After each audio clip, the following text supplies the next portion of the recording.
Perilaku individu dalam organisasi dipengaruhi oleh beberapa faktor utama. Yang pertama adalah karakteristik biografis. Ini meliputi usia, jenis kelamin, latar belakang pendidikan, pengalaman kerja, hingga status sosial. Faktor-faktor ini membentuk cara seseorang berpikir dan bertindak.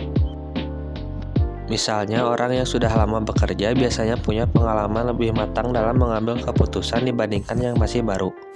Faktor kedua adalah kemampuan. Dalam teori perilaku organisasi, kemampuan dibagi menjadi dua, yaitu kemampuan intelektual dan kemampuan fisik. Kemampuan intelektual berkaitan dengan kecerdasan, logika, kemampuan berpikir, dan pemecahan masalah. Sedangkan kemampuan fisik lebih berhubung dengan kekuatan, stamina, dan keterampilan motorik. Dalam dunia kerja, keduanya sama-sama penting tergantung jenis pekerjaannya. Selanjutnya ada kepribadian. Kepribadian adalah pola perilaku dan cara berpikir yang relatif tetap dalam diri seorang. Salah satu teori yang sering dibahas adalah Big Five Personality, yang mencakup keterbukaan terhadap pengalaman, kehati-hatian atau tanggung jawab, ekstroversi, keramahan, dan stabilitas emosi. Kepribadian ini memengaruhi cara seseorang berinteraksi, bekerja dalam tim, dan merespon tekanan. Selain kepribadian, ada juga persepsi. Persepsi adalah bagaimana seseorang menafsirkan atau memaknai suatu situasi. Dua orang bisa melihat kejadian yang sama, tapi punya pemahaman yang berbeda. Dalam organisasi, perbedaan persepsi ini sering menjadi sumber konflik.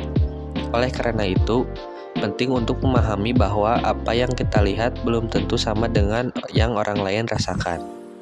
Kemudian ada sikap atau attitude. Sikap terdiri dari 3 komponen, yaitu kognitif atau pemikiran, afektif atau perasaan, dan perilaku atau tindakan. Dalam konteks organisasi, sikap kerja seperti kepuasan kerja, komitmen organisasi, dan keterlibatan kerja sangat memengaruhi kinerja individu. Karyawan yang puas dan memiliki komitmen tinggi cenderung lebih produktif dan loyal. Faktor lain yang tidak kalah penting adalah motivasi. Motivasi adalah dorongan dalam diri seseorang untuk mencapai tujuan tertentu. Dalam perilaku organisasi, motivasi sering dikaitkan dengan teori kebutuhan, penghargaan, dan tujuan.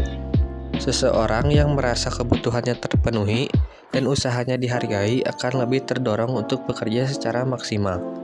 Dari semua faktor ini, kita bisa melihat bahwa perilaku individu tidak muncul begitu saja.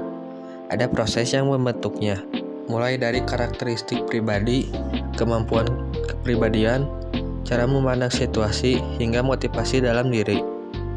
Karena pada akhirnya, organisasi yang besar dan sukses selalu dimulai dari individu-individu yang memahami dirinya dan mampu berperilaku secara positif di dalam lingkungan kerja.